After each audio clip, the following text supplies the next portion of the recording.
My father was arrested on live TV by Sunset, his business partner. Moved in and started calling my mom Love, but Dad left me one clue, and I used it to destroy them both. He was standing on stage at a charity event, smiling mid-speech, when two officers in black approached from the side. The cameras didn't cut away. They zoomed in. The microphones picked up everything, the snap of the cuffs, the crowd's collective gasp, and my father's voice. Low but steady. I did nothing wrong. By the next morning, the internet had already decided he was guilty. The headlines were merciless. Tech CEO behind multi-million-dollar fraud scheme. My schoolmates whispered about me like I was contagious. My teachers avoided eye contact. But worst of all, my mother stopped talking. She sat in silence, the TV playing the same footage over and over. She didn't blink. And then, by sunset, he showed up. Aya's uncle, my dad's best friend, his business partner. The man who used to bring me birthday gifts and tell me stories about how he and Dad started their company from nothing. He arrived with grocery bags, flowers for my mom, and a soft, sympathetic voice. "You shouldn't be alone during this," he said gently. "I'll take care of things until Richard's name is cleared." That night, he stayed for dinner. The next morning, he was in our kitchen making breakfast. By the third day, his suitcase was in the hallway. He moved into my father's room, sat in his chair,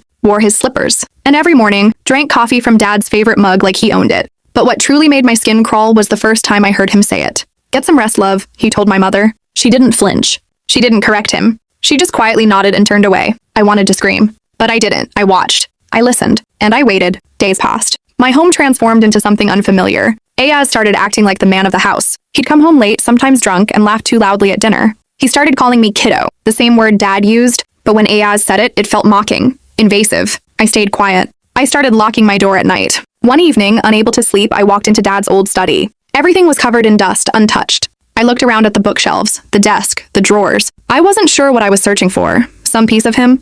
Maybe a clue. Anything to tell me he was okay. My fingers brushed over a row of old law journals. One felt heavier than the rest. I pulled it out. It didn't open like a normal book. Taped to the inside cover was a folded note, in Dad's handwriting. "If anything happens to me, search for the Greenwood file. Trust no one, especially not Ayaz." My heart pounded. Greenwood file, what was it? I rushed to Dad's laptop. Thankfully, no one had touched it. It was dusty, but when I powered it on, it came to life. Password protected. I tried a few guesses, Dad's birthday, my mom's name. Nothing worked. Then I typed, "Nora love Dad."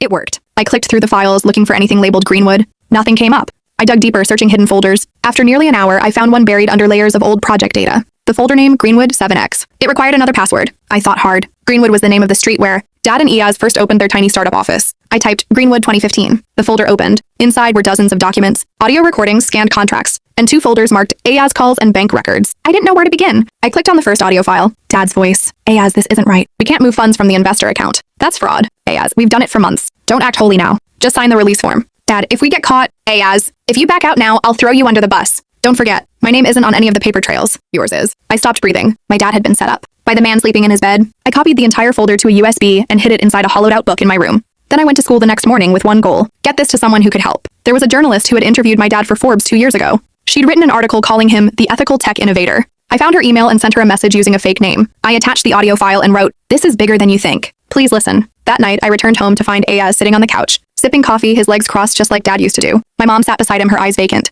When he saw me, he smiled. "You okay, kiddo?" he asked. "I'm fine," I lied and went straight to my room. The next morning, I had an email reply from the journalist. Just 2 words, I believe. She published the article within 24 hours. It exploded across the internet. Whistleblower reveals real mastermind behind CEO arrest. The audio clip played in the article. Everyone heard it. Dad's calm voice. Ayaz's threats. The fraud laid bare. By evening, there were reporters at our door. I pretended I didn't know anything. Ayaz tried to act casual, but his eyes darted nervously toward the door every time someone knocked. That night, he didn't sleep in Dad's room. He slept on the couch, phone clutched in his hand, trying to make calls. No one answered. The next morning, he tried to run. He never made it past the airport. He was arrested at the boarding gate, shouting Dad's name like a man possessed, as if blaming him would undo everything. The world finally knew the truth. The media began clearing my father's name. 3 days later, he walked through our front door. I couldn't breathe when I saw him. He looked tired, thinner, with a faint scar on his wrist and shadows under his eyes. But he smiled at me like I was the only thing holding him together. We didn't speak right away. He just pulled me into a hug, tighter than ever, and held me there. Later, he sat across from me at the kitchen table and asked, "You found the Greenwood file, didn't you?" I nodded. He smiled, small and proud. "You saved me." My mom cried for hours that night. She begged for forgiveness, said she thought he was guilty, said she was broken and alone. I didn't know what to say to her. I just sat there, thinking about all the nights she let that man sleep in Dad's bed, drink from his mug, call her love, some things you can't erase. But I had my father back, and I had the truth. Ayaz spent the next year in prison, awaiting trial. More evidence came out, more victims, more lies, but none of it surprised me anymore.